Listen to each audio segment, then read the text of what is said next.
JLS1114 posted a video on why she would like to have a PSP, and she stated a couple of things that won me over.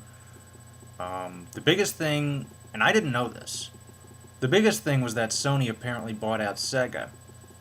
And why is that important to me? Well,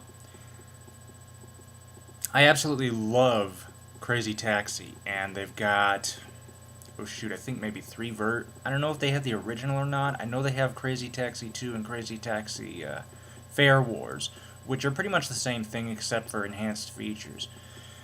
Um, and also, she said that I should branch out and try new things, and everybody should. And she's right. I am feeling somewhat attached to Nintendo, however. I, it's hard for me to give up Mario, especially after having seen Super Mario 64 DS. Um, which is not to say the PSP is not a good system, it certainly is. But one of the other problems I have with it, and it just surfaced this morning, or earlier this afternoon, I should say, I got a figure for what's going to be asked for the new PSP 3000 that's coming out in October, and I was not happy with it. Current pricing right now is suggesting $300, which for a desktop, or I should say, a standard gaming system such as the Wii or the PS3, that's understandable. But for a portable, I think that's a bit much. They must be having something up their sleeve in order to make it worth the $300. Especially since with the DS, it's only $130. I am impressed by the graphics on board. Sharper graphics, actually, I think would make it a lot easier to see. And from what I've seen in Crazy Taxi, I'm very impressed.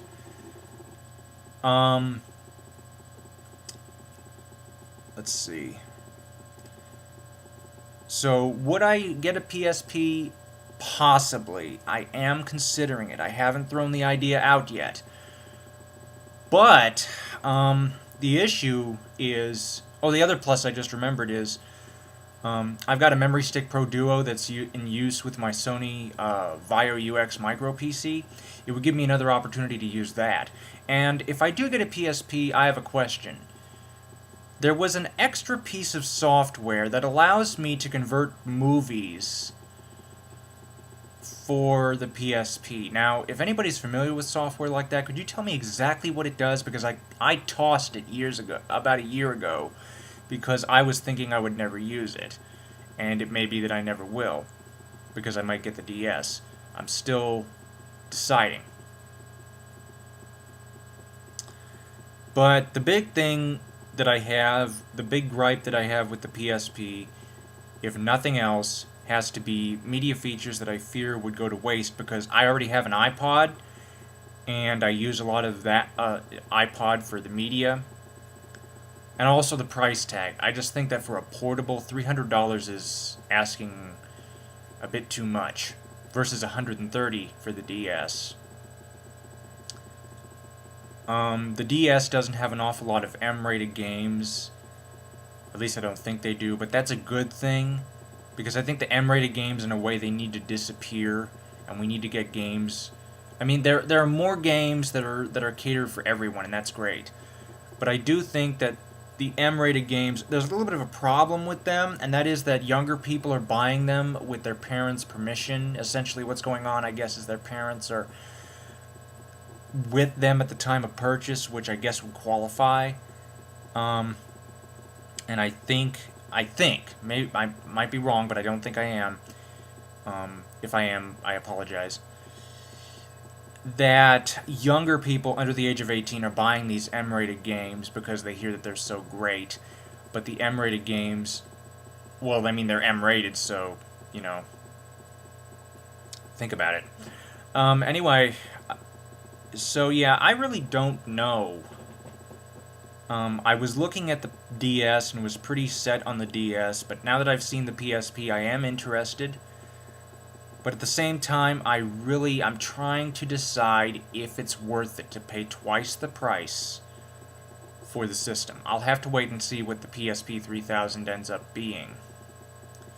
That will be coming out in October. But again, I still think $300 is a bit much. The DS, Nintendo being portrayed as a kids company, I don't know. I mean, there are games that they've certainly gone up in terms of the educational titles, and I think that's actually a pretty good thing. Big Brain Academy, like I heard, that could be for anyone. Depends on what level you are, and so they have games for everyone. I've even seen crossword puzzles, and definitely those would cater for older individuals. Particularly those that read the New York Times or USA Today. They've got crosswords based on that.